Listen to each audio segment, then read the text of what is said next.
Welcome back to Advi mum pregnancy caring.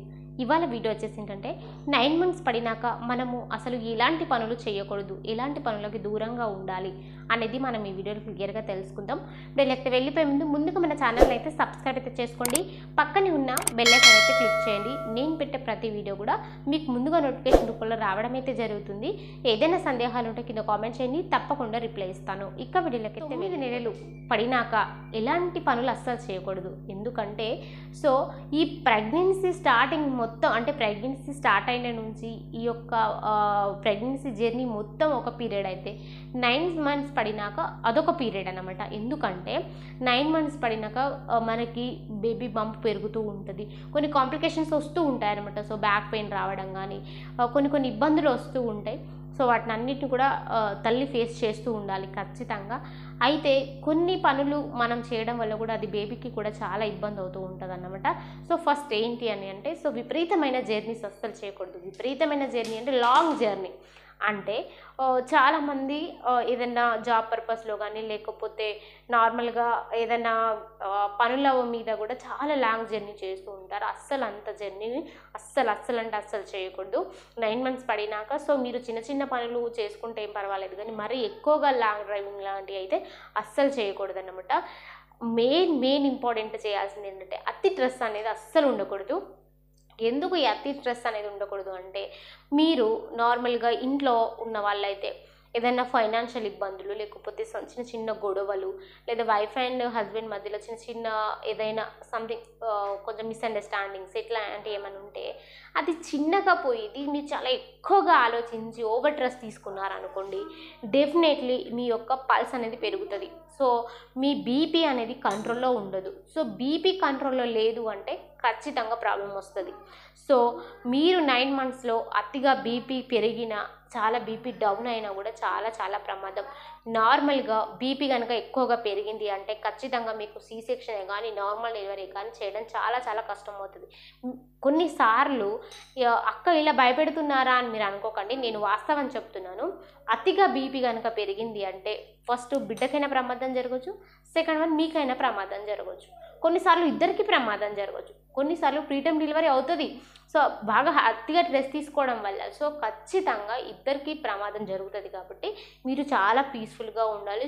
నేను ఈ pregnancy women's యొక్క ఫ్యామిలీస్ కూడా చెప్తున్నాను.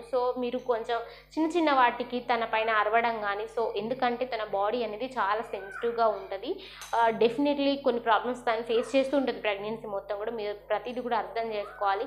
నువ్వేనా ప్రెగ్నెన్సీ అయింది, నువ్వేనా మోసేది బిడ్డను, ఎవరు మోయలేదా అని ఇంట్లో ఉన్న వాళ్ళు ఎవరు కూడా అనకూడదు. ఎవరు పరిస్థితి వాళ్ళదన్నమాట. ఎవరు మోసేవారు వాళ్ళే మోయాలి.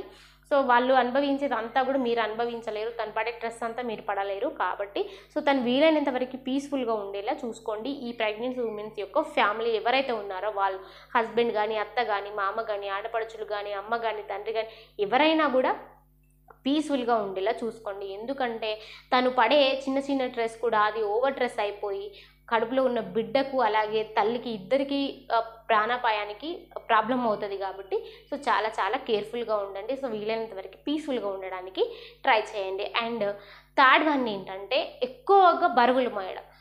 నార్మల్ డెలివరీ అవ్వాలనేసి మనం డాక్టర్స్ చెప్తూ ఉంటారు, చిన్న బరువులు మోయండి, ఇంట్లో పనులు చేసుకోండి అని. ఓకే, అది తప్పలేదు, కానీ అతిగా మీకు మించి బరువులు అనేది మోయకూడదు.